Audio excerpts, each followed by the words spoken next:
Friends of the hill people, पर्वतीय क्षेत्रों के मित्र असम राइफल का एक छोटा सा हिस्सा जो पूरे असम राइफल के लिए एक मिसाल बन गया और साथ ही साथ अपनी एक अलग पहचान बना चुका है।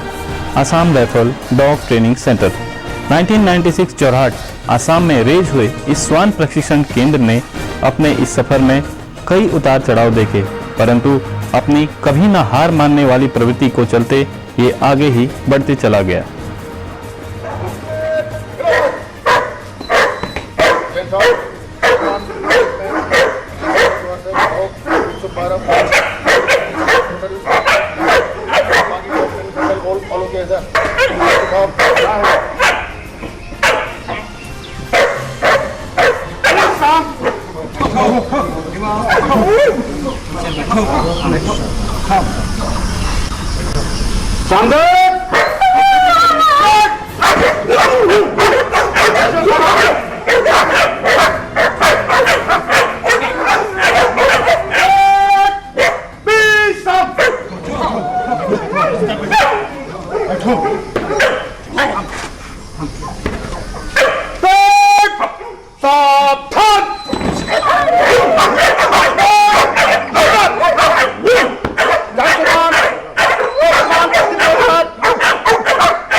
नमस्कार प्रिय दर्शकসকল, আজি আমি আমাৰ বিশেষ অনুষ্ঠানত আপোনালোকক লৈ আহিছিলোঁ আসাম ৰাইফল ডগ ট্ৰেইনিং চেণ্টাৰলৈ।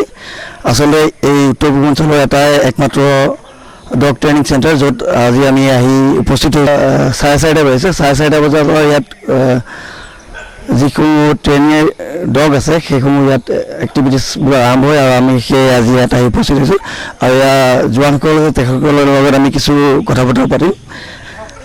পোনপ্ৰথমে মই एজন जवान আছে তেখেতৰ লগত। Good morning sir. सर अभी जो आप लोग का ये एक्टिविटीज़ हो रहा है उसके बारे में थोड़ा बताइए। सर अभी ये हमारा मॉर्निंग आवर है।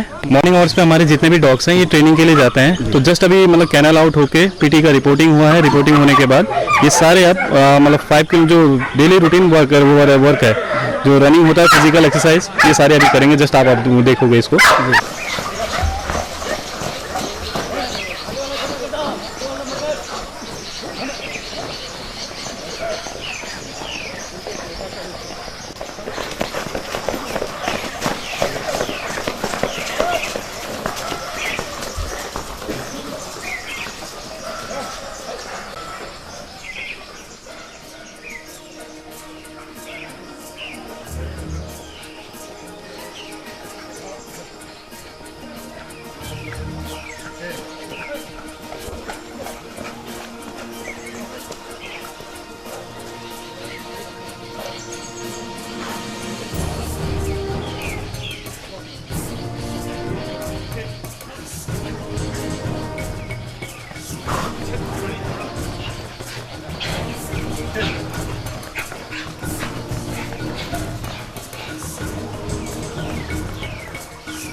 सुनकर अजीब लगता है, परंतु ये एक कड़वा सच है।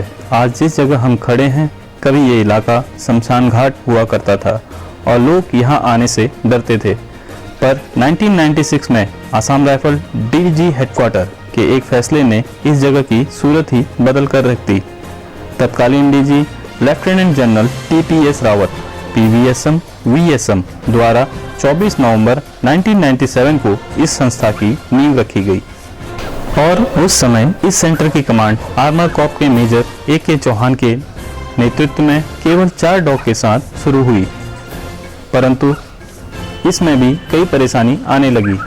डॉग्स के रखरखाव को और स्वास्थ्य को ध्यान में रखते हुए हेडक्वार्टर DGR द्वारा आर्मी के रिमाउंट वेटनरी कॉर्प्स को इस सेंटर की जिम्मेदारी दी गई, जिसके चलते पहले तत्कालीन OC RVC officer major MS रिन ने 23 अप्रैल 1997 को इस सेंटर का पदभार संभाला और इस तरह रिमाउंट वेटनरी कॉर्प्स के ऑफिसर कमांडिंग यानी कि OC यहाँ पर आने लगे और इस संस्था को आगे बढ़ाया।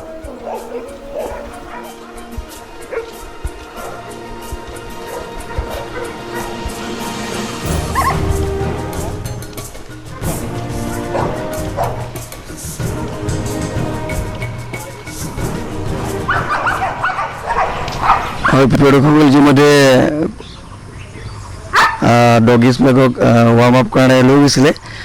4:30 বজাত সদায় ৰুটিন থাকে আৰু এতিয়া উভতি আহিলে আৰু अभी आप थोड़ा बताइए वार्म अप का बाद अभी क्या क्या? जस्ट अभी ये 5 किलोमीटर रन दौड़ के आए हैं, तो अभी इनके फिजिकल एक्सरसाइज के बाद थोड़ा इनको रेस्ट दिया जा रहा है। रेस्ट देने के बाद जो आगे स्क्वाड कमांडर खड़े हैं जितने भी ये अपने अपने स्क्वाड को, जैसे ट्रैकर स्क्वाड है वो ट्रैकर कहाँ पे ट्रेनिंग कराना है वहाँ पे डिप्लॉय करेंगे, ED वाले जहाँ पे डिप्लॉय कराना है वहाँ पे करेंगे और ND वाले। इसके बारे में ज़्यादा ब्रीफिंग स्क्वाड कमांडर आपको दे पाएंगे। Thank you. Welcome. Morning sir. Sir अभी ये वार्म अप हो गया जी सर। उसके बाद आपका ये जो टोली है ये नार्कोटिक वाला है ना? ये नहीं सर, ये टेकर डॉग स्क्वाड है जी। ये हम लोग रिप्रेजेंट करने के लिए हर 6 महीने में एक डॉग का टर्न पड़ता है। ऐसे मैं 11 असम की तरफ से आ रखा हूँ अपना डॉग लेके। अभी हम जो इसको जो है टी बगान में ले जाएंगे, वहाँ ट्रैकिंग कराएंगे सर। जी, तो ये ट्रैकिंग का है? जी सर, यहाँ 2 हफ्ते का ट्रेनिंग होता है और ये ट्रैकर डॉग यहाँ से 2 हफ्ते का, उसके बाद जो वैक्सीनेशन होता है वो भी पूरा करके हम यहाँ से फिर उसके 2 हफ्ते के बाद हम अपने मिनट में चले जाएंगे सर। जी হয় প্ৰিয়দৰ্শক এই ট্ৰেকাৰ ডগৰ ইতিমধ্যে দেখুৱালে। তাৰপিছত আমি আৰু আছে এক্সপ্ল'জন আছে, সেইখিনিও আমি সুধিম আৰু জনাম আপোনালোকক। Good morning sir. सर अभी जो ये वार्म अप हो गया ना जी, उसके बाद आपका ये जो टोली है ये कौन सा है? ये सर ED स्क्वाड का है जी। हाँ जी। तो अभी ये क्या ट्रेनिंग होगा इसका? अभी इसका ND का दोबारा ट्रेनिंग होगा सर। ये पोस्टों से आए हुए डॉग हैं, ये पोस्टों में डिप्लॉय होकर ट्रेनिंग पूरा कर चुके हैं। ये हर 6 महीने के बाद यहाँ पर आते हैं, इनका रिफ्रेश ट्रेनिंग होता है प्लस इनका ट्रीटमेंट भी होता है सर। जी सर, ये ट्रेनिंग के बाद ये कहाँ कहाँ भेज दिया जाता है? ये ट्रेनिंग के बाद ये सर पोस्टों में यूनिटों में डिप्लॉय होते हैं, यूनिटों में जहाँ को जो ड्यूटी मिलती है वो ड्यूटी करते हैं सर। जी, असम राइफल का? असम राइफल की। जी। जैसे इन लोगों का क्या काम है अभी? अभी सर इनका ED का काम है, एक्सप्लोजिव को डिटेक्ट करते हैं। जी। तो ये ट्रेनिंग के बाद भेज दिया जाएगा? हाँ जी, इनका अभी 15 दिन का 2 हफ्ते का वीक का ट्रेनिंग के लिए आए हैं यहाँ। 2 हफ्ते के बाद इनका जो ट्रीटमेंट हो जाएगा और उसके बाद रिफ्रेश ट्रेनिंग करके तो इनको पास आउट करके फिर पोस्टों में भेज दिया जाएगा। सर ये LCC है ना? हाँ सर, ये GSD है sir, German shepherd dog. German shepherd. और ये लेबरा डॉग सर। लेबर? हाँ जी। लेबर? हाँ जी। Thank you sir. हाँ ইতিমধ্যে আমি এক্সপ্ল'জনটো দেখুৱালোঁ আৰু আমি আৰু আগুৱাই যাম। Good morning sir. Good morning sir. तो अभी सर ये जो आपका ये वार्म अप हो गया ना जी, तो अभी ये आपका जैसे एक्सप्लोजन हम लोग को मिला है हाँ जी। और ये कौन सा टोली है आपका? ED इसका है ये ED अभी इसका सेकंड स्टेज चल रहा है जी। इसका अभी हम ले जाएंगे ग्राउंड में उधर में ट्रेनिंग के लिए। इसका लगाएंगे ग्राउंड लगाएंगे, ग्राउंड सर्च लगाएंगे जी। और बिल्डिंग जाए गाँव भर में तो होगा तो बिल्डिंग लगाएंगे, बिल्डिंग में सर्च लगाएंगे इसका। ये हर दिन ये ट्रेनिंग होता है ना? जी, हर दिन होता है इसका। जी, सुबह शाम इनका ट्रेनिंग होता है। Thank you sir. হয় আপোনালোকে দেখিছে ৱাৰ্ম আপ কৰি আহিছে, তাৰপিছত বিভিন্ন ঠাইলৈ তেওঁলোকক লৈ যাব আৰু আমি সেয়া দেখুৱাম। Good morning sir. Morning sir. Sir अभी जो वार्म अप हो गया ना? हाँ सर। तो उसके बाद अभी क्या होगा प्रोग्राम आपका? ये सर मेरे पास एक्सक्लूसिव डॉग हैं, इनका भी सेकंड स्टेज चल रहा है। इसमें हम इनको लेगेज सर्च, बिल्डिंग सर्च और ग्राउंड सर्च जो भी जहाँ पर जिस चीज़ की वो मिलेगी उस स्टेज ट्रेनिंग कराएंगे। जी। तो तो सर ये आफ्टर ट्रेनिंग ये कहाँ भेज दिया सर डॉगिस को? इनको सर यहाँ से हम यहाँ से पास आउट करके जी। इनका पास आउट मार्च में लास्ट में होगा जी। इनके बाद ये यहाँ से पास आउट हो गए इनोड में चले जाएंगे। ऐसे मणिपुर आसाम जितने नॉर्थ ईस्ट के लागे वहाँ पे हम उनको भेज देंगे। जी सर थैंक यू सर। हाँ एखे বহু কথা বুঝালে আৰু আমি পিছলৈ যাম আৰু কেইবাজনো सर अभी ये जो वार्म अप हो गया सर, तो उसके बाद अभी कहाँ जाएगा? सर ये अभी जो माउंट के 5 किलोमीटर हम रनिंग करके आ गए सर। इसके बाद सर हम ट्रेड वाइज पूरे डॉगों को जो आपने एक से लेकर लास्ट तक जो देखा है आपने, तो उसमें सर ईडी एनडी ट्रैकर सब ट्रेड के अलग अलग डॉग हैं सर। तो ये अभी अपने अपने स्क्वाड में ट्रेनिंग के लिए जाएंगे सर अभी। जैसे अभी आप बताया ईडी ट्रैकर एंड एक्सप्लोसिव। जैसे हाँ जी ये क्या क्या काम करता है? जैसे सर ईडी का जो काम होता है सर वो हम यहाँ से ट्रेन करके यूनिट में भेजते हैं और यूनिट में सर ये एडीपी आरओपी एमसीपी पीबीसीपी इत्यादि ड्यूटी के लिए काम करते हैं सर ये। और जो ट्रैकर है सर, ट्रैकर ये चोरी केस मर्डर केस व भागे हुए यूजी का पीछा करने के लिए प्रयोग में लाते हैं हम। जो एनडी हो गया सर, ये जैसे आजकल आपको पता है हमारे हिंदुस्तान में कई बॉर्डर इलाकों पर कहीं अफीम चरस गांजा हीरोइन इत्यादि की तस्करी काफ़ी अधिक मात्रा में हो रही है। तो इसको रोकथाम के लिए हम एनडी डॉग का प्रयोग करते हैं जो हम यूनिटों में ले जाके डिप्लॉय करते हैं, जैसे लॉगेज सर्च व्हीकल सर्च इत्यादि ड्यूटी के लिए सर। जी जैसे अभी आप लोग का यहाँ कितना डॉगीज है? अभी सर यहाँ हमारे पास लगभग सर 250 से ऊपर डॉग है सर। 250 से ऊपर? हाँ सर। तो ये रूटीन थोड़ा बताइए, सुबह डेली रूटीन जैसे 4:30 बजे से आप लोग का शुरू होता है? सर हाँ सर, सुबह 4:30 बजे हम उठ के सर सबसे पहले अपने आप को फ्रेश करते हैं सर। उसके बाद 5 बजे सर सिटी लगता है। सिटी लगने के बाद हम जवान सब कैनलों में जाते हैं अपने अपने डॉग्स के साथ, जो हमारा साथी है उनके साथ जाते हैं हम, उनके पास जाके उनको कैनल आउट करते हैं सर। वहाँ से कैनल आउट करने के बाद उन्हें हम स्टूल एरिया में लेके जाते हैं, वहाँ उसे स्टूल एरिया में स्टूल कराते हैं। उसके बाद फिर ग्राउंड में आते हैं। ग्राउंड में आने के बाद सर स्क्वाड कमांडर अपने अपने स्क्वाड को अलग अलग फॉलिंग करता है। अलग अलग फॉलिंग करने के बाद उसे हम टेम्परेचर लेते हैं। टेम्परेचर पल्स रेस्पिरेशन बोलता है सर। टेम्परेचर लेने से हमें ये मालूम होता है कि हमारा डॉग आज ट्रेनिंग के लिए सही है कि नहीं है। अगर उसका टेम्परेचर ज़्यादा हाई हो गया है तो उसे हम टेम्परेचर ग्राउंड में नहीं लेके जाते हैं, ट्रेनिंग में लेके नहीं जाते हैं। अगर टेम्परेचर ज़्यादा लो है तब भी हम ट्रेनिंग में लेके नहीं जाते हैं। टेम्परेचर हाई से हम ये समझते हैं कि आज हमारा डॉग ट्रेनिंग के लिए फिट नहीं है क्योंकि उसे कुछ प्रॉब्लम है सर। हाँ तो अभी कितना महीने चलते हैं ये ट्रेनिंग? सर ये बेसिक ओबीडियंस जो पप्स है सर वो पैदा होने के बाद 6 महीने के बाद उनका specialise training sorry basic obedience training चलाया जाता है सर। वो हम 3 महीने के बाद 3 महीने का चलाते हैं। उसके बाद 3 महीना कंप्लीट होने के बाद बेसिक ओबीडियंस कंप्लीट होने के बाद उसके डॉग को देखते हुए वो किस काम में रुचि रखता है, कोई ईडी में रुचि रखता है, ट्रैकर में रखता है, एनडी में रखता है, उसको रखते हुए हम का ट्रेड बांटते हैं। वो हम 9 महीना का करते हैं सर, 36 हफ्ते का।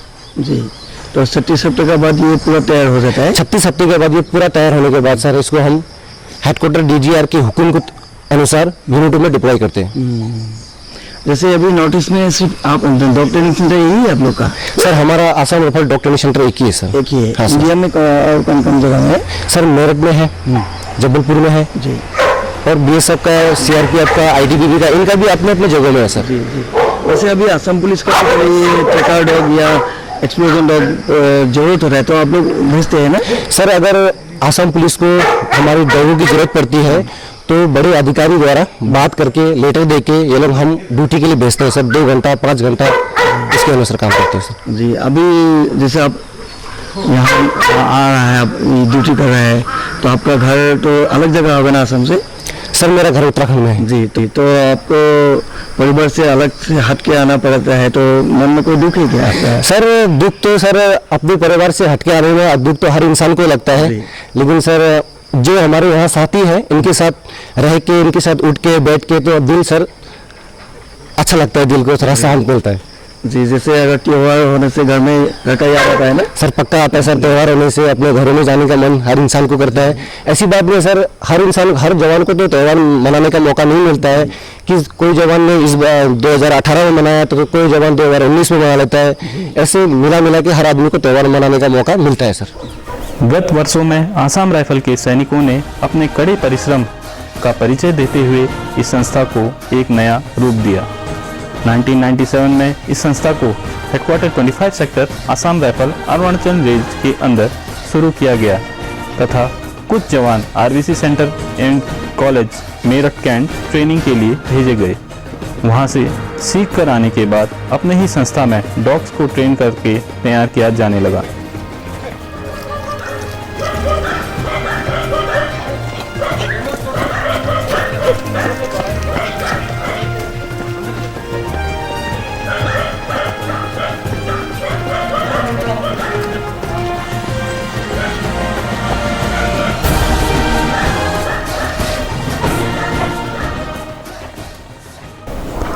साथ ही साथ डॉग्स के स्वास्थ्य संबंधी सुविधाएं भी प्रदान की जाने लगी, जिसके चलते इस सेंटर में वेटनरी सेक्शन को भी विकसित किया जाने लगा।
लहरों से डरकर नौका पार नहीं होती, लहरों से डरकर नौका पार नहीं होती, हिम्मत करने वालों की कभी हार नहीं होती।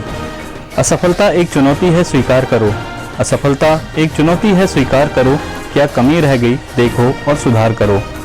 जब तक ना सफल हो नींद चैन को त्यागो तुम, जब तक ना सफल हो नींद चैन को त्यागो तुम। संघर्ष का मैदान छोड़ कर मत भागो तुम। कुछ किए बिना ही जय जयकार नहीं होती, कुछ किए बिना ही जय जयकार नहीं होती। कोशिश करने वालों की कभी हार नहीं होती।